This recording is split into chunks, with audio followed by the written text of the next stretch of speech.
नमस्कार बंधुगण, कहानी दुनिया को आपण मानकु स्वागत। आज चलंतु सुनिबा रवींद्रनाथ ठाकुर लिखित गोटे कहानी हेमंती। कन्यार बापा अपेक्षा करबा लगी राजी थिले, किंतु बरर बापा कौनसी मते डेरी करबा पई राजी हेले नाही। तांको मतरे झियोटीर विवाह बयस पार होई जाईछि।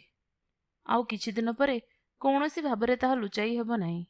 झियोटीर बयस बढ़ी जाईछि सत, यौतुक टंकार आपेक्षिक परिमाण वर्तमान आहुरी अधिक थिबारु बापा और विलंब करने चाहिए नहीं। मु थिली बर। विवाह संबंध में मोर मतामत बुझा अनावश्यक थिला। मोर जहा काम मु करि सारिछि। एफए पास करी वृत्ति पाइछि। आम देश रे जो मनीष थरे विवाह करिछि तार विवाह संबंध में कौनसी उद्वेग रहे नहीं। पत्नी वियोग घटिबा संगे संगे विवाह प्रस्ताव नहीं मध्यस्थ माने घन घन आसंती। पाचिला बाल भी रंगर प्रभाव में कला हो उठे। आउ पुनर्विवाहर आनंद उत्सव रे घर बाहर मुखरित हो उठे। किंतु मो मनरे एभली उद्वेग नाही। बरं विवाह विषय शुणिबा परठु मो मनरे जेपरि दक्षिणा पवन बहिबाकु लागिछि। मु भाबिथिली जे गत केते वर्ष धरी दुख और वेदनार जो कलाबादल मो मन को अंधार करी रखिछि ताकु बैशाख झड़ वर्षा परी प्रबल वर्षण रे निशेष करदेवी। मो सहित जार विवाह होइथिला तार प्रकृत नामटी देउ नाही। धरा जाऊ ता नाटी थिला शिशिर। शिशिर मोठारु मात्र 2 वर्ष सान थिला। शिशिरर बापा थिले उग्र भावरे समाज विद्रोही। देश रे प्रचलित कौनसी धर्मकर्म रे तांकर सेपरी आस्था नथिला। तांकर इंग्राजी भाषा रे व्युपत्ति थिला। आउ मोर बापा थिले उग्र भावरे समाजर अनुगामी। एपरी नियम आम समाज रे बाहरे खोजी पाइबा असंभव, जहा मो बापा मानु नथिले। से मध्य थिले इंग्राजी भाषा रे पंडित। ससुर और बापा दुहींकर मतामत थिला विद्रोहर दुईटी भिन्न भिन्न मूर्ति। कौनसीटा ही सरल और स्वाभाविक नथिला। तेबे मध्य अधिक बयसर कन्या सहित मोर विवाह हैला, कारण यौतुकर परिमाण अधिक थिला। ता छड़ा शिशिर ता बापांकर एकमात्र संतान। तेणु स्वाभाविक नियम रे से तांकर समस्त संपत्तिर उत्तराधिकारिणी थिला। मो ससुर थिले भोळा मनीष। से थिले पश्चिम भारतर कौनसी गोटे पहाड़िया राज्य रे जड़े उच्चपदस्थ राजकर्मचारी। शिशिर जेतेबेले दुग्धपोष्य शिशु से समय ता मांकर मृत्यु हुए। झीर बयस जे प्रतिवर्ष बढ़ी चली से कथा ज्ञाति कुटुंब कहीं नथिबारु ससुर महाशय से विषय नहीं बेस निश्चिंत थिले। यथा समय रे शिशिरर बयस 16 पूर्ण हैला, किंतु से सरलमती किशोरटीए परी निर्मल और स्वच्छ स्वभावर होई रहिला। केही ताकु निजर बयस नहीं सतर्क हेबाकु कहिले नहीं। तेणु से निजर बयस नहीं आदौ चिंतित नथिला। मु कॉलेजर 3य वर्ष रे पाद देइछि। मोर बयस 19। ए बयस रे मोर विवाह हेबा उचित कि अनुचित से विषय रे बर व कन्या दुई पक्ष मध्य रे जेते बादानुबाद हेउ पछके मो मतरे बयसटा विवाह पई अनुकूल थिला। गोटे फोटोग्राफर आभासरु विवाहर अरुणोदय हैला। पढ़ापढ़ी चली थाए। एही समय रे जड़े संपर्कीय मो टेबुल उपरे शिशिरर फोटो रखिदे कहले, एथरक असल पाठ पढ़, एका बेलके हाथ गोड़ जाकी। कौनसी एक अनाड़ी फोटोग्राफर उठाई फोटो। माँ नथिबा झियो, भारी साधा सीधा मुहटीए, साधा सीधा दुईटी आखि आ अति साधारण गोटे शाढ़ी। किंतु ए सबु को मिसाई कि जे महिमा ताहा मोर वर्णनातीत। साधारण गोटे चौकी रे बसिछि। पछपटे गोटे सतरंजी झुलुची।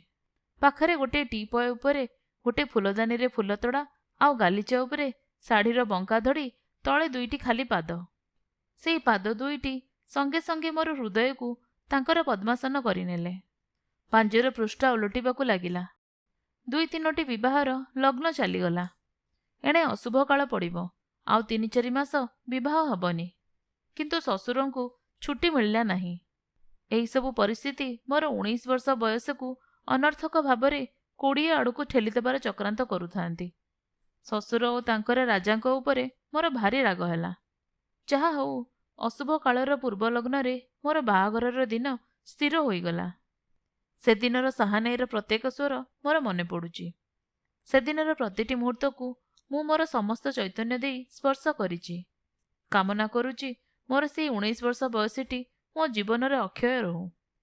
विवाह वेदीर चारिआडे पाटिगोल। तारी मध्यरे कन्यार कोमल हाथटी मो हाथरे अर्पण करागला।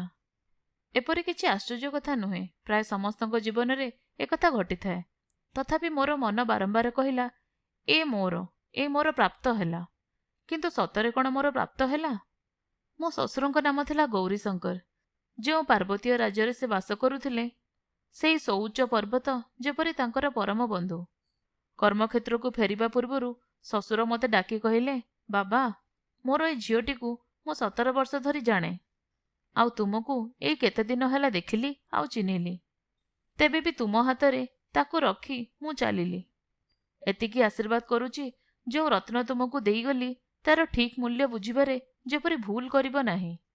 ଯିବା ସମୟରେ ମୋର ବାପା ଓ ମା ବାରମ୍ବାର ତାଙ୍କୁ ଆଶ୍ୱାସନା ଦେଇ କହିଲେ, ସମୁଦି, ମନରେ କିଛି ଚିନ୍ତା ରଖିବେ ନାହିଁ। ଆପଣଙ୍କ ଘରେ ସେ କେବଳ ବାପାର ସ୍ନେହ ପାଉଥିଲା, ଏଠାରେ ସେ ଉଭୟ ମା ଓ ବାପାଙ୍କର ଆଦର ପାଇବ। ଯେତେବେଳେ ଚାହିଁବେ ସେତେବେଳେ ଆପଣ ତାକୁ ନିଜ ପାଖକୁ ନେଇପାରିବେ। ତାପରେ ଶ୍ୱଶୁର ମହାଶୟ ଝିଅ ପାଖରୁ ବିଦାୟ ନେଲା ବେଳେ ହସିଲେ ଆଉ କହିଲେ, ଚାଲିଲିରେ ବୁଢ଼ୀ, ତୋର ଖଣ୍ଡିଏ ମାତ୍ର ବାପା। ତାର ଯଦି କିଛି ହଜିଯାଏ, ଚୋରି ହେଇଯାଏ ବା ନଷ୍ଟ ହୋଇଯାଏ, ସେଥିପାଇଁ ମୁଁ ଦାୟୀ ନୁହେଁ। ଝିଅ କହିଲା, ସେ କଥା କହିଲେ ଚଳିବ ନାହିଁ। କେଉଁଠାରେ ଯଦି ଟିକିଏ ବି କ୍ଷତି ହୁଏ, ତେବେ ତୁମକୁ ଭରଣା କରିବାକୁ ପଡ଼ିବ। ଶ୍ୱଶୁର ଖାଦ୍ୟପ୍ରିୟ ଥିଲେ, ବିଶେଷତଃ ଯେଉଁଗୁଡ଼ିକ ତାଙ୍କ ପାଇଁ ଥିଲା ଅପଥ୍ୟ, ସେସବୁ ପାଇଁ ତାଙ୍କର ଆଗ୍ରହ ଥିଲା ବେଶୀ। ଝିଅ ବହୁ ଚେଷ୍ଟା କରି ସେହି ସବୁର ପ୍ରଲୋଭନରୁ ବାପାଙ୍କୁ ଦୂରେଇ ରଖୁଥିଲା। ସେଥିପାଇଁ ବିଦାୟ ବେଳାରେ ବାପାଙ୍କ ହାତ ଧରି କରୁଣ ସ୍ୱରରେ ପଚାରିଲା, ବାପା, ମୋ କଥା ମନେ ରଖିବ ତ? ସତ କରି କୁହ। ବାପା ହସି ହସି କହିଲେ, ପ୍ରତିଜ୍ଞା କରି ନ ରଖିପାରିଲେ ଅସୁବିଧା। ଏଭଳି କ୍ଷେତ୍ରରେ କଥା ନ ଦେବା ହିଁ ନିରାପଦ। ତାପରେ ବାପା ଚାଲିଗଲେ ଆଉ ଝିଅର କବାଟ ବନ୍ଦ ହେଲା। ତା ଭିତରେ କ'ଣ ହେଲା କେହି ଜାଣିପାରିଲେ ନାହିଁ। ମୋର ଶ୍ୱଶୁରଙ୍କ ବନ୍ଧୁ ବନମାଳୀ ବାବୁ ଏହି ବିବାହରେ ମଧ୍ୟସ୍ଥତା କରିଥିଲେ। ଆମର ମଧ୍ୟ ସେ ପାରିବାରିକ ବନ୍ଧୁ। ସେ ଶ୍ୱଶୁରଙ୍କୁ କହିଲେ, ତୁମର ତ ଏଇ ଗୋଟିଏ ମାତ୍ର ଝିଅ। ତୁମେ ଏହି ପାଖରେ ଘର ନେଇ ବାକି ଜୀବନତକ କଟାଇଲେ ତୁମ ଉଭୟଙ୍କ ପାଇଁ ଭଲ ହୁଅନ୍ତା। ଶ୍ୱଶୁର ଉତ୍ତର ଦେଲେ, ଯାହା ଦାନ କଲି ତାହା ପାତ୍ରଶୂନ୍ୟ କରିଦେଲି। ପୁଣି ଯଦି ପଛକୁ ଫେରି ଚାହେଁ, ତେବେ ଦୁଃଖ ହିଁ ଦୁଃଖ ପାଇବି। ଅଧିକାର ତ୍ୟାଗ କରି ପୁଣି ଅଧିକାର ସାବ୍ୟସ୍ତ କରିବାକୁ ଚେଷ୍ଟା କରିବାଠାରୁ ଅଧିକ ବିଡ଼ମ୍ବନା କ'ଣ ଥାଇପାରେ? ସବୁ କାମ ଶେଷ ହେଲା ପରେ ଶ୍ୱଶୁର ଅପରାଧୀ ପରି ସଙ୍କୋଚରେ ନିରୋଳାରେ ମୋତେ ଡାକି କହିଲେ, ମୋ ଝିଅଟିର ବହି ପଢ଼ିବାରେ ବହୁ ସଉକ। ଅନ୍ୟମାନଙ୍କୁ ଖାଇବାକୁ ଦେଇ ସେ ଖୁସି ହୁଏ। ଏଥିପାଇଁ ସମୁଦି ଖର୍ଚ୍ଚାନ୍ତ ହୁଅନ୍ତୁ ଏକଥା ମୁଁ ଚାହେଁ ନାହିଁ। ଯଦି ମୁଁ ତୁମ ପାଖକୁ ମଝିରେ ମଝିରେ ଟଙ୍କା ପଠାଏ, ଜାଣିପାରିଲେ ତୁମ ବାପା କ'ଣ ବିରକ୍ତ ହେବେ କି? ପ୍ରଶ୍ନ ଶୁଣି ମୁଁ ବେଶ୍ ଆଶ୍ଚର୍ଯ୍ୟ ହେଲି। କୌଣସି ଦିଗରୁ ବା କୌଣସି ଉପାୟରେ ଯଦି ଅର୍ଥ ଆଗମନ ହୁଏ, ତେବେ ବାପା ରାଗିବେ କାହିଁକି? ତାଙ୍କର ମୁଣ୍ଡ ଖରାପ ନା କ'ଣ? ମୋତେ ଯେପରି ଘୁଷ ଦେଉଛନ୍ତି, ସେହିପରି ତରବରରେ ମୋ ହାତରେ ଖଣ୍ଡେ 100 ଟଙ୍କିଆ ନୋଟ୍ ଗୁଞ୍ଜି ଦେଇ ଶ୍ୱଶୁର ପ୍ରାୟ ଦୌଡ଼ିବା ପରି ସେଠାରୁ ଚାଲିଗଲେ। ତାଙ୍କୁ ପ୍ରଣାମ କରିବାର ସୁଯୋଗ ମଧ୍ୟ ମୋତେ ମିଳିଲା ନାହିଁ। ପଛରୁ ଦେଖିଲି ଏଥର ପକେଟରୁ ରୁମାଲ ବାହାରିଲା। ମୁଁ ସ୍ତବ୍ଧ ହୋଇ ବସି ଭାବିଲି, ଏମାନେ ଅନ୍ୟ ଜଗତର ମଣିଷ। ମୋର ଅନେକ ସାଙ୍ଗ ବିବାହିତ। ମୋର ସନ୍ଦେହ ହୁଏ ଅଧିକାଂଶ ଲୋକେ ସ୍ତ୍ରୀକୁ ବିବାହ ମାତ୍ର କରନ୍ତି, କିନ୍ତୁ ତାର ମନ ପାଆନ୍ତି ନାହିଁ ଏବଂ ଏକଥା ଜାଣିପାରନ୍ତି ନାହିଁ ଯେ ସେମାନେ କେବଳ ଗୋଟିଏ ଲେଖାଏଁ ସ୍ତ୍ରୀ ଦେହ ପାଇଛନ୍ତି। ସେମାନଙ୍କର ସ୍ତ୍ରୀମାନେ ମଧ୍ୟ ମୃତ୍ୟୁ ପର୍ଯ୍ୟନ୍ତ ଏ ବିଷୟରେ ଚିନ୍ତା କରିବାକୁ ସମୟ ପାଆନ୍ତି ନାହିଁ। ମୋ ସ୍ତ୍ରୀ କିନ୍ତୁ ମୋର ସାଧନାର ସାର୍ଥକତା ଥିଲା। ସେ ମୋର ସମ୍ପତ୍ତି ନଥିଲା, ଥିଲା ସମ୍ପଦ। ବର୍ତ୍ତମାନ ଆଉ ପୂର୍ବ ବ୍ୟବହୃତ ଶିଶିର ନାଁଟି ଚଳିବ ନାହିଁ। ପ୍ରଥମତଃ ଏଇଟି ତାର ଅସଲ ନାଁ ନଥିଲା। ଦ୍ୱିତୀୟତଃ ଏ ନାଁ ତାର ଗୁଣର ଠିକ୍ ପରିଚୟ ନୁହେଁ। ତାର ଅସଲ ନାଁଟି ହେଲା ହେମନ୍ତୀ। ଦେଖିଲି 17 ବୟସର ଏଇ ଝିଅଟି ଯୌବନର ସମସ୍ତ ଆଲୋକରେ ଉଦ୍ଭାସିତ, କିନ୍ତୁ ତା ମନଟି ଏପର୍ଯ୍ୟନ୍ତ ଏକ ସରଳ କିଶୋରୀ ମନ ପରି। ମୁଁ ଜାଣିପାରିଲି କି ଅକଳଙ୍କ ଶୁଭ୍ର କି ପବିତ୍ର ଏ ଝିଅଟିର ହୃଦୟ ଓ ମନ। ମୋ ମନରେ ଭୟ ଥିଲା, ପାଠଶାଠ ପଢ଼ିଥିବା ବେଶୀ ବୟସର ଝିଅ, କେଜାଣି କେମିତି ଭାବରେ ତାର ହୃଦୟ ଜୟ କରିବାକୁ ହେବ। କିନ୍ତୁ ଅଳ୍ପ ଦିନ ଭିତରେ ଜାଣିପାରିଲି ତା ମନର ରାସ୍ତା ଆଉ ବହି ଦୋକାନର ରାସ୍ତା ପୂରାପୂରି ସମାନ୍ତରାଳ। ବିଦ୍ୟା ତାକୁ ଅଧିକ ବିନମ୍ର ହିଁ କରିଛି। ତା ମନରେ କୌଣସି ଅହମିକାର ଛାପ ପକାଇ ନାହିଁ। କେବେ ଯେ ତାର ସାଦା ମନଟି ରଙ୍ଗୀନ ହେଲା, ସେ ବିଷୟ ମୁଁ କହିପାରିବି ନାହିଁ। ଏ ତ ଥିଲା ତାର ଓ ମୋର ବିବାହ ଜୀବନର ଗୋଟିଏ ଦିଗ। ଏହା ଛଡ଼ା ଆହୁରି ଅନେକ ଦିଗ ଅଛି। ସେ ବିଷୟରେ ବିସ୍ତାରିତ ଭାବରେ ବର୍ଣ୍ଣନା କରିବାର ଆବଶ୍ୟକତା ରହିଛି। ରାଜଦରବାରରେ ମୋ ଶ୍ୱଶୁରଙ୍କ ଚାକିରି। ଗୁଜବ ଯେ ବ୍ୟାଙ୍କରେ ତାଙ୍କର କମ୍ ସେ କମ୍ ଲକ୍ଷେ ଟଙ୍କା ଗଚ୍ଛିତ ଅଛି। ଏ ଗୁଜବ ଯେତିକି ବଢ଼ିଲା, ହେମର ଆଦର ଆମ ଘରେ ସେହି ପରିମାଣରେ ବଢ଼ିଲା। ଆମ ଘରର ରୀତିନୀତି, ପୂଜା ପଦ୍ଧତି ସବୁ ବିଷୟରେ ଜାଣିବାକୁ ସେ ବ୍ୟଗ୍ର ହେଲେ ମଧ୍ୟ ମା ଅତ୍ୟଧିକ ସ୍ନେହବଶତଃ ତାକୁ କୌଣସି କାମରେ ହାତ ମାରିବାକୁ ଦେଲେ ନାହିଁ। ହେମ ସାଙ୍ଗରେ ତାଙ୍କ ଘରୁ ଗୋଟେ ଦାସୀ ଆସିଥିଲା। ମା ଯଦିଓ ତାକୁ ତାଙ୍କ କୋଠରୀରେ ପଶିବାକୁ ଦିଅନ୍ତି ନାହିଁ, କିନ୍ତୁ ତା ଜାତି ସମ୍ବନ୍ଧରେ କିଛି ପ୍ରଶ୍ନ ମଧ୍ୟ କରନ୍ତି ନାହିଁ, କାରଣ ସେ ଜାଣନ୍ତି ଶ୍ୱଶୁର ଜାତି ମାନନ୍ତି ନାହିଁ। ଯଦି ଚାକରାଣୀ କହେ ଯେ ସେ ନିଜ ଜାତିର ଲୋକ, ତେବେ ଘରେ ଅସୁନ୍ଦର ପରିସ୍ଥିତି ହେବ, ଆଉ ହେମ ଦୁଃଖ କରିବ। ଏହିପରି ପ୍ରତି ପଦେ ପଦେ ବୋହୂକୁ ଖୁସି କରିବାକୁ ମୋ ପରିବାର ତତ୍ପର ହୋଇ ଉଠିଲା। ଏହିପରି ଭାବରେ ମୋର ଦିନ ଆଉ ହେମର ଜୀବନ ବେଶ୍ ଖୁସିରେ କଟିଯାଉଥିଲା। ଏହି ସମୟରେ ବିଶ୍ୱସ୍ତ ସୂତ୍ରରୁ ବାପା ଖବର ପାଇଲେ ଯେ ମୋ ଶ୍ୱଶୁରଙ୍କର ଲକ୍ଷେ ଟଙ୍କା ବ୍ୟାଙ୍କରେ ଗଚ୍ଛିତ ଥିବା କଥା ଏକ ଗୁଜବ। ଶ୍ୱଶୁରଙ୍କର କୌଣସି ଜମା ଟଙ୍କା ତ ନାହିଁ, ବରଂ ସେ ଝିଅ ବାହାଘରରେ ଖର୍ଚ୍ଚ କରିବା ପାଇଁ ଚଢ଼ା ସୁଧରେ ଋଣ କରିଛନ୍ତି। ଯଦିଓ ମୋ ଶ୍ୱଶୁର କେବେ ହେଲେ ବାପାଙ୍କ ସହିତ ତାଙ୍କ ସମ୍ପତ୍ତି ବିଷୟରେ ଆଲୋଚନା କରିନାହାନ୍ତି, ଆଉ ବିବାହର ସର୍ତ୍ତ ମୁତାବକ 15,000 ଟଙ୍କା ଆଉ 5,000 ଟଙ୍କାର ଗହଣା ଦେଇଛନ୍ତି, ତେବେ ବି କାହିଁକି କେଜାଣି ବାପାଙ୍କର ମନେ ହେଲା ଯେ ସମୁଦି ତାଙ୍କୁ ଜାଣିଶୁଣି ଠକିଛନ୍ତି। ତା ପରଠାରୁ ତାଙ୍କ ମୁହଁ ରାଗ ଓ ରୋଷରେ ଲାଲ ହୋଇ ରହିଲା। ମୋ ବାପା ଭାବିଥିଲେ ଶ୍ୱଶୁର ରାଜଦରବାରରେ ପ୍ରଧାନମନ୍ତ୍ରୀ ବା ସେହି ସ୍ତରରେ କୌଣସି ଚାକିରି କରନ୍ତି।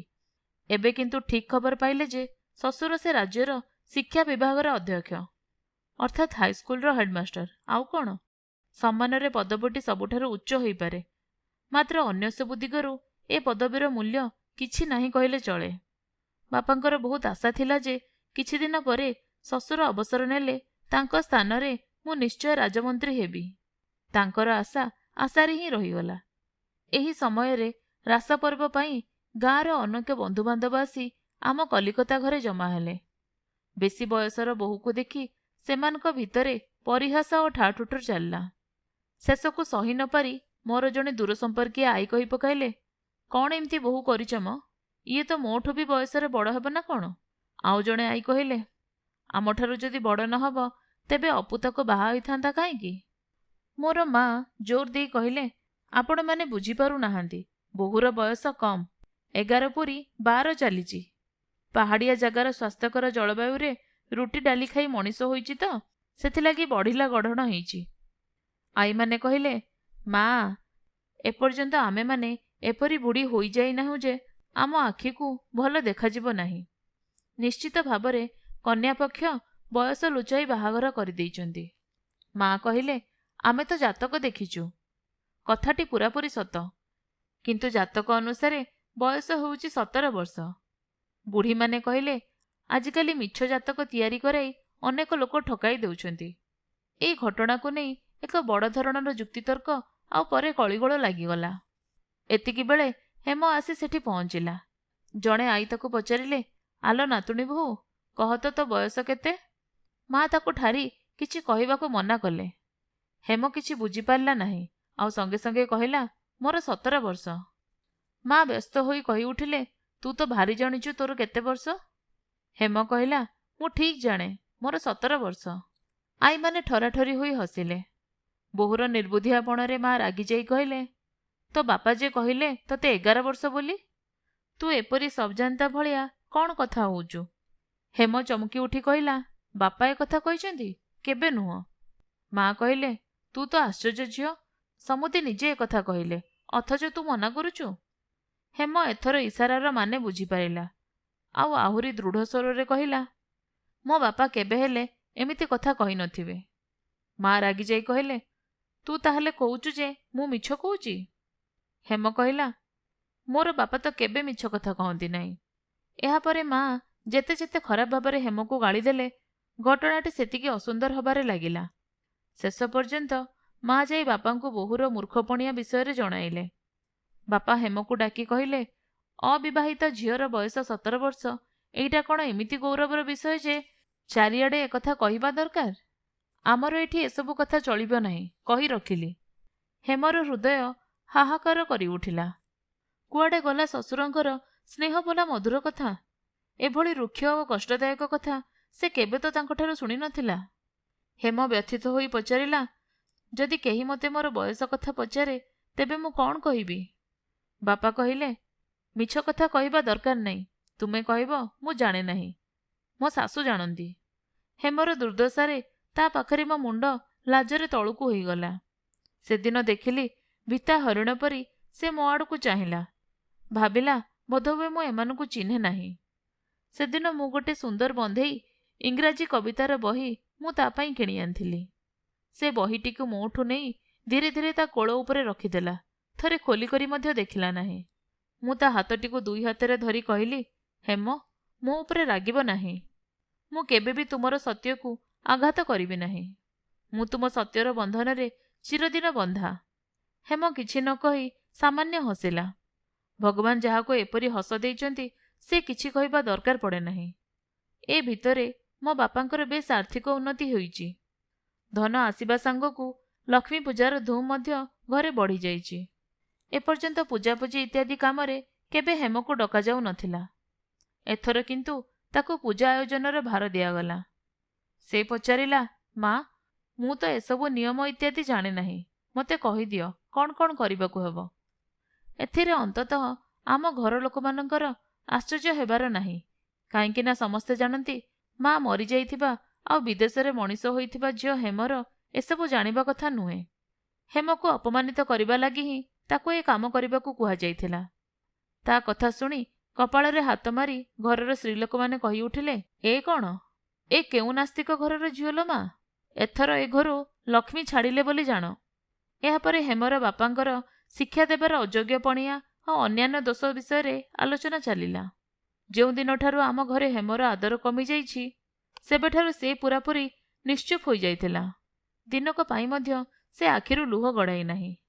ବାପାଙ୍କ ବିଷୟରେ ଏତେ ଅପମାନଜନକ ମନ୍ତବ୍ୟ ସେ ସହ୍ୟ କରିପାରିଲା ନାହିଁ ଏବଂ ତା ଆଖିରୁ ଅନବରତ ଲୁହ ଗଡ଼ିବାରେ ଲାଗିଲା। ସେ ଉଠିପଡ଼ି କହିଲା, ଆପଣମାନେ ଜାଣନ୍ତି ସେ ଦେଶରେ ମୋର ବାପାଙ୍କୁ ସମସ୍ତେ ଋଷି ପ୍ରତିମା ବୋଲି କହନ୍ତି। କ'ଣ କହନ୍ତି? ଋଷି? ହସର ଏକ ଉଚ୍ଚରୋଳ ଘରସାରା ଖେଳିଗଲା। ତା ପରଠାରୁ ଯେତେବେଳେ ତା ବାପାଙ୍କ ବିଷୟ ଉଠିଲା ପ୍ରାୟ ସବୁବେଳେ ଥଟ୍ଟାରେ ତୁମର ଋଷି ବାପା ବୋଲି କୁହାଗଲା।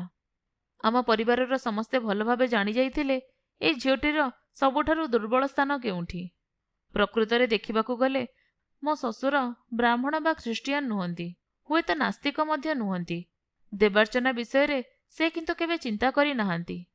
ଝିଅକୁ ସେ ଅଳ୍ପ ବୟସରେ ବହୁ ପାଠ ପଢ଼ାଇଛନ୍ତି, କିନ୍ତୁ ଠାକୁର ଦେବତାଙ୍କ ବିଷୟରେ କେବେ ହେଲେ କିଛି ଉପଦେଶ ଦେଇନାହାନ୍ତି। ତାଙ୍କର ସାଙ୍ଗ ବନମାଳୀ ବାବୁ ତାଙ୍କୁ ଥରେ ଏ ବିଷୟରେ ପଚାରିଥିଲେ। ସେ ତାଙ୍କୁ ଉତ୍ତର ଦେଲେ, ଦେଖ ଭାଇ, ମୁଁ ନିଜେ ଯାହା ବୁଝିନାହିଁ ସେ ବିଷୟରେ ଅନ୍ୟକୁ ବୁଝାଇବାର ଅର୍ଥ ହେଲା ତାକୁ କପଟତା ଶିଖାଇବା। ଅନ୍ଦର ମହଲରେ ହେମର ଗୋଟିଏ ପ୍ରକୃତ ଭକ୍ତ ଥିଲା। ସେ ହେଲା ମୋ ସାନ ଭଉଣୀ ନାରାୟଣୀ। ଭାଉଜକୁ ସେ ଭଲ ପାଏ ବୋଲି ତାକୁ ଅନେକ ଗଞ୍ଜଣା ଦିଆଯାଏ। ହେମର ଦୁର୍ଦ୍ଦଶାର କାହାଣୀ ତାଠାରୁ ହିଁ ଶୁଣିଥାଏ। ହେମ ଦିନକ ପାଇଁ କୌଣସି ବିଷୟ ନେଇ ମୋ ଆଗରେ ଆପତ୍ତି କରିନାହିଁ। ଏସବୁ ବିଷୟ ସଙ୍କୋଚ ହେତୁ ସେ କହିପାରେ ନାହିଁ। ଏ ସଙ୍କୋଚ ଯେ ତା ନିଜ ପାଇଁ ନୁହେଁ ସେ କଥା ମୋଠୁ ଭଲ କରି କିଏ ବା ଜାଣେ। ହେମ ତା ବାପାଙ୍କଠାରୁ ଯେଉଁ ସବୁ ଚିଠି ପାଏ ସବୁ ମୋତେ ପଢ଼ିବାକୁ ଦିଏ। ଛୋଟ ଛୋଟ ଚିଠି, କିନ୍ତୁ ଅପୂର୍ବ ରସରେ ଭରପୁର। ସେ ଯେଉଁ ଉତ୍ତର ଦିଏ ତାକୁ ମଧ୍ୟ ମୋତେ ଦେଖିବାକୁ ବାଧ୍ୟ କରେ। ସତେ ଯେପରି ତା ବାପାଙ୍କ ସହିତ ସମ୍ପର୍କଟିକୁ ମୋ ସହିତ ବାଣ୍ଟି ନ ନେଲେ ତାର ଦାମ୍ପତ୍ୟ ଅପୂର୍ଣ୍ଣ ରହିଯିବ। ତା ଚିଠିରେ ତାର ଦୁଃଖ ଅପମାନର କାହାଣୀ ଆଦି କିଛି ନଥାଏ। ଯଦି ଥାଆନ୍ତା ତେବେ ସେ ବିପଦରେ ପଡ଼ିଥାନ୍ତା, କାରଣ ମଝିରେ ମଝିରେ ବୋହୂ ବାପ ଘରକୁ କ'ଣ ଲେଖୁଛି ବୋଲି ଆମ ଘରେ ତାର ଚିଠି ଖୋଲା ହେବାର ଖବର ମୁଁ ପାଇଛି। ଚିଠି ଭିତରେ ଅପରାଧର ଅଭାସ ନଥିଲେ ମଧ୍ୟ ଗୁରୁଜନମାନେ ଯେ ଖୁସି ହେଉଥିଲେ ତା ନୁହେଁ, ବରଂ ସେମାନେ ଆଶାଭଙ୍ଗର ଦୁଃଖ ପାଉଥିଲେ ବୋଧହୁଏ। ଭୀଷଣ ବିରକ୍ତ ହୋଇ କହୁଥିଲେ, ଏତେ ଘନ ଘନ ଚିଠି ଲେଖାଲେଖି କ'ଣ? ବାପା ହେଲା ୟାର ସବୁ, ଆମେମାନେ କ'ଣ କିଛି ନୁହଁ? ସେ ବିଷୟରେ ଅନେକ ଅପ୍ରିୟ ଆଲୋଚନା ମୋ କାନକୁ ଆସିଲା। ମୁଁ ରାଗିଯାଇ କହିଲି, ହେମ, ତୁମର ଚିଠି ମୋତେ ଦେବ ତ? ମୁଁ କଲେଜ ଗଲାବେଳେ ପୋଷ୍ଟ କରିଦେବି। ହେମ ଆଶ୍ଚର୍ଯ୍ୟ ହୋଇ ପଚାରିଲା, କାହିଁକି? ମୁଁ ଅତ୍ୟନ୍ତ ଲଜ୍ଜା ଓ କ୍ଷୋଭରେ ତାର ଉତ୍ତର ଦେଇପାରିଲି ନାହିଁ। ଏହାପରେ ଘରେ ସମସ୍ତେ କହିବାକୁ ଆରମ୍ଭ କଲେ, ଏଥର ପୁଅର ମୁଣ୍ଡଟିକୁ ଖାଇଲା। BA ଡିଗ୍ରୀ ଚୁଲିକୁ ଗଲା। ପୁଅର ବା ଏଥିରେ ଦୋଷ କ'ଣ? ସେ ତ ସତ କଥା, ଦୋଷ ପୂରାପୂରି ଭାବରେ ହେମର। ତାର ଦୋଷ ଯେ ତାକୁ 17 ବର୍ଷ। ତାର ଦୋଷ ଯେ ମୁଁ ତାକୁ ଭଲ ପାଏ, ତାର ଦୋଷ ଯେ ପ୍ରକୃତିର ଏହି ନିୟମ। ବିଏ ଡିଗ୍ରୀ ଚୁଲିକୁ ଗଲେ ମୋର ବିଶେଷ କିଛି ଯାଏସେ ନାହିଁ, କିନ୍ତୁ ହେମର ସମ୍ମାନ ରକ୍ଷା ପାଇଁ ପ୍ରତିଜ୍ଞା କଲି ଯେ ବିଏ ପାସ୍ କରିବି, ଆଉ ଖୁବ୍ ଭଲରେ କରିବି। ମୋ ପାଇଁ ଏକଥା କଷ୍ଟକର ନଥିଲା, କାରଣ ହେମର ପ୍ରେମ ଆକାଶ ପରି ଉଦାର। ପରୀକ୍ଷା ପାଇଁ ଅଣ୍ଟା ଭିଡ଼ି ଲାଗି ପଡ଼ିଲି। ଦିନେ ମଧ୍ୟାହ୍ନରେ ବହି ପଢ଼ୁ ପଢ଼ୁ ଦେଖିଲି ମୋ ସାମ୍ନା ଅଗଣାର ଉତ୍ତର ଦିଗର ଘର ଭିତରକୁ ଯିବାର ସିଡ଼ି ଉପରେ ଗୋଟିଏ ରେଲିଂ ଦିଆ ଝରକା ପାଖରେ ବସି ହେମ ଚୁପଚାପ ପଶ୍ଚିମ ଦିଗକୁ ଚାହିଁ ରହିଛି। ସେଇପଟେ ବଗିଚାର କଞ୍ଚନ ଗଛଟି ଗୋଲାପୀ ଫୁଲରେ ଭର୍ତ୍ତି ହୋଇ ରହିଛି। ମୁଁ କେବଳ ତାର ବସିବାର ଭଙ୍ଗୀଟି ହିଁ ମୋ ପଢ଼ା ଟେବୁଲରୁ ଦେଖିପାରୁଥିଲି। କୋଳ ଉପରେ ଗୋଟିଏ ହାତ ଉପରେ ଆର ହାତଟି ସ୍ଥିର ହୋଇ ରହିଛି, ମଥାଟି କାନ୍ଥରେ ଆଉଜି ପଡ଼ିଛି, ମୁଣ୍ଡର ଅନବିସ୍ତ ବାଳ କାନ୍ଧ ଉପରେ ପଡ଼ି ରହିଛି। ମୋର ହୃଦୟ ଦୁଃଖରେ ହାହାକାର କରି ଉଠିଲା। ଏଇ ଝିଅଟି ମୋ ଜୀବନକୁ ଏପରି ଭାବରେ ପୂର୍ଣ୍ଣ କରିଛି ଯେ ଅନ୍ୟ କେଉଁଠି ଶୂନ୍ୟତା ଥିବା ମୁଁ ଲକ୍ଷ୍ୟ କରିପାରି ନାହିଁ। ଆଜି ହଠାତ୍ ମୋର ଅତି ନିକଟରେ ଏକ ବିରାଟ ନୈରାଶ୍ୟର ଗହ୍ୱର ଦେଖିପାରିଲି। କେମିତି କ'ଣ ଦେଇ ମୁଁ ଏ ଶୂନ୍ୟ ସ୍ଥାନ ପୂରଣ କରିବି? ମୋତେ ତ କିଛି ଛାଡ଼ିବାକୁ ପଡ଼ିନାହିଁ, ନା ଆତ୍ମୀୟ, ନା ଅଭ୍ୟାସ, ନା ଅନ୍ୟ କିଛି। ହେମ ଯେ ସବୁ ଛାଡ଼ି ମୋ ପାଖକୁ ଆସିଛି, ସେଇଟା ତା ପକ୍ଷରେ କେତେ ବଡ଼ ତ୍ୟାଗ, ସେ ବିଷୟରେ ତ ମୁଁ ଦିନେ ହେଲେ ବି ଭାବି ନାହିଁ। ଆମ ସଂସାରରେ ଅପମାନର କଣ୍ଟା ଶଯ୍ୟାରେ ସେ ବସିଛି। ମୁଁ ଅବଶ୍ୟ ସେ କଣ୍ଟା ଆଉ କଷ୍ଟକୁ ତା ସହିତ ବାଣ୍ଟି ନେଇଛି। ତା ଦୁଃଖରେ ମୁଁ ସାଥୀ। ହେମ ଭିତରେ ଭିତରେ ପ୍ରତି ମୁହୂର୍ତ୍ତରେ ଭାଙ୍ଗି ପଡ଼ୁଥିଲା। ତାକୁ ମୁଁ ସବୁ ଦେଇପାରେ, କିନ୍ତୁ ମୁକ୍ତି ଦେଇପାରିବି ନାହିଁ, କାରଣ ମୁକ୍ତି ମୋ ନିଜ ଭିତରେ ମଧ୍ୟ ନଥିଲା। ଦିନେ ଦିନେ ରାତିରେ ନିଦ ଭାଙ୍ଗିଗଲେ ଦେଖେ ସେ ବିଛଣାରେ ନାହିଁ। ହାତ ଉପରେ ମୁଣ୍ଡ ଦେଇ ଆକାଶ ଭରା ତାରାମାନଙ୍କୁ ଆଡ଼କୁ ଚାହିଁ ଛାତ ଉପରେ ଶୋଇ ରହିଛି। ମାଟିନ ବହି ସେଇଠାରେ ପଡ଼ି ରହିଲା। ଭାବିଲି କ'ଣ କରିବି। ପିଲାଦିନରୁ ମୋର ବାପାଙ୍କୁ ମୁଁ ବହୁତ ଡରେ। ତାଙ୍କୁ କିଛି ଅନୁରୋଧ କରିବା ବା ଆପତ୍ତି କରିବାର ସାହସ ମୋର ନାହିଁ। ସେଦିନ ଲଜ୍ଜା ସରମ ସବୁ ତ୍ୟାଗ କରି ତାଙ୍କ ପାଖକୁ ଯାଇ କହିଲି, ବାପା, ହେମର ଦେହ ଭଲ ନାହିଁ, ତାକୁ ତା ବାପାଙ୍କ ପାଖକୁ ପଠାଇ ଦେଲେ ଭଲ ହୁଅନ୍ତା। ବାପା ମୋ ମୁହଁରୁ ଏକଥା ଶୁଣି ସ୍ତବ୍ଧ ହୋଇଗଲେ। ତାଙ୍କର ତିଳେ ମାତ୍ର ସନ୍ଦେହ ରହିଲା ନାହିଁ ଯେ ମୋର ଏ ଦୁଃସାହସ ପାଇଁ ମୋ ସ୍ତ୍ରୀର କୁମନ୍ତ୍ରଣା ହିଁ ଦାୟୀ। ସେ ସଙ୍ଗେ ସଙ୍ଗେ ଘର ଭିତରକୁ ଚାଲିଯାଇ ହେମକୁ ପଚାରିଲେ, ବୋହୂ, ଶୁଣିଲି ତୁମ ଦେହ ଖରାପ, କ'ଣ ହେଇଛି? ହେମ କହିଲା, କିଛି ନାହିଁ ତ ବାପା। ବାପା ଭାବିଲେ ଏ ଉତ୍ତର ହେଉଛି ତା ସ୍ପର୍ଦ୍ଧାର ଏକ ନମୁନା। ହେମ କିନ୍ତୁ ଦିନକୁ ଦିନ ଶୁଖିଯିବାରେ ଲାଗିଲା। ଆମେମାନେ ସବୁଦିନ ତାକୁ ଦେଖୁଥିଲୁ, ତେଣୁ ଆମ ଆଖିରେ ତା ଦୁର୍ବଳତା ଧରାପଡ଼ୁ ନଥିଲା। ଦିନେ ବନମାଳୀ ବାବୁ ତା ସହ ଦେଖା କରିବାକୁ ଆସି ତା ଚେହେରା ଦେଖି ଚମକି ପଡ଼ିଲେ। ପଚାରିଲେ, ମା, ତୋ ଚେହେରା ଏମିତି କ'ଣ ହେଇଛି? କିଛି ରୋଗ ବୈରାଗ ହୋଇନାହିଁ ତ? ହେମ କହିଲା, ନା। ଏହାର ପ୍ରାୟ 10 ଦିନ ପରେ ଖବର ଅନ୍ତର କିଛି ନ ଦେଇ ହଠାତ୍ ଶ୍ୱଶୁର ମହାଶୟ ଆସି ପହଞ୍ଚିଗଲେ। ହେମ ବିଷୟରେ ନିଶ୍ଚୟ ବନମାଳୀ ବାବୁଙ୍କଠାରୁ ସେ ଖବର ପାଇଥିଲେ। ବାହାଘର ପରେ ବାପାଙ୍କଠାରୁ ବିଦାୟ ନେବା ସମୟରେ ଝିଅ ଆଖିରୁ ଟୋପାଏ ବି ଲୁହ ଗଡ଼ି ନଥିଲା। ଏଥର କିନ୍ତୁ ବାପା ଆସି ଯେଉଁ ମୁହୂର୍ତ୍ତରେ ଝିଅର ଚିବୁକ ସ୍ପର୍ଶ କଲେ, ସେ ମୁହୂର୍ତ୍ତରେ ଝିଅର ଆଖିରୁ ଗଙ୍ଗା ଯମୁନାର ଧାର ବହିବାକୁ ଲାଗିଲା। ବାପାଙ୍କର କଣ୍ଠରୋଧ ହେଲା। ପଚାରି ପାରିଲେ ନାହିଁ, କେମିତି ଅଛୁ? ଝିଅର ମୁହଁ ଦେଖି ଯେପରି ବାପାଙ୍କର ହୃଦୟ ବିଦୀର୍ଣ୍ଣ ହୋଇଗଲା। ଝିଅ ବାପାଙ୍କର ହାତ ଧରି ଶୋଇବା ଘରକୁ ନେଇଗଲା। ତା ବାପାଙ୍କର ଦେହ ମଧ୍ୟ ଭଲ ନଥିବା ପରି ଦେଖାଯାଉଛି। ତାର ବି ତା ବାପାଙ୍କୁ ବହୁତ ପ୍ରଶ୍ନ ପଚାରିବାର ଅଛି। ବାପା ପଚାରିଲେ, ବୁଢ଼ୀ, ମୋ ସାଙ୍ଗରେ ଯିବୁ? ଝିଅ ରଙ୍କୁଣୀ ପରି କହିଲା, ଯିବି ବାପା। ବାପା କହିଲେ, ଆଚ୍ଛା, ସବୁ ବ୍ୟବସ୍ଥା କରୁଛି।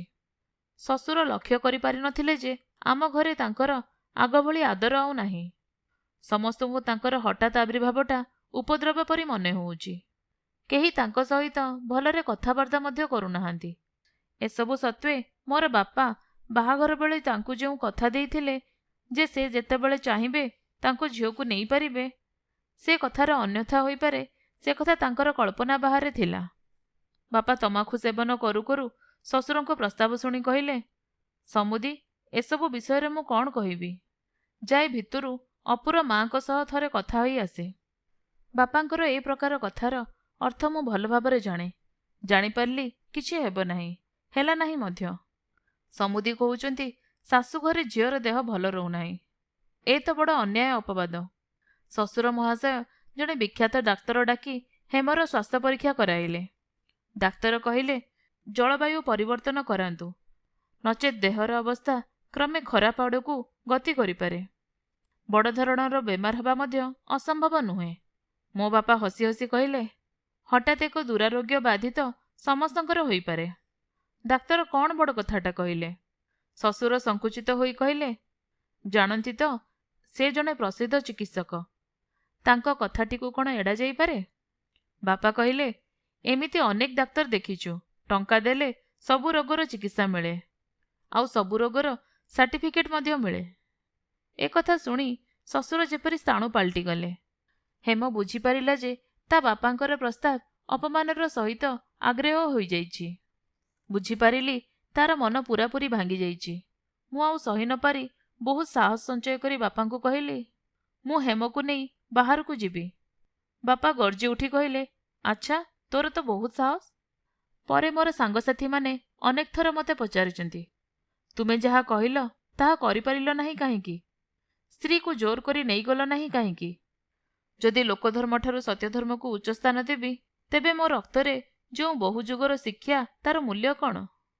ବାପ ଝିଅଙ୍କର ବିଦାୟ ଲଗ୍ନ ଆଉ ଥରେ ଉପସ୍ଥିତ। ଏଥର ଉଭୟଙ୍କ ମୁହଁରେ ହସ। ଝିଅ କହିଲା, ବାପା, ଏଥର ଯଦି ହଠାତ୍ ଖବର ଅନ୍ତର ନ ଦେଇ ଏଠାକୁ ଆସ, ତେବେ ମୁଁ ଘରେ ପଶି କବାଟ ବନ୍ଦ କରିଦେବି। ବାପା ହସି ହସି କହିଲେ, ଏଥର ଆସିଲେ ସନ୍ଧିକାଠି ସାଙ୍ଗରେ ଆଣିବି।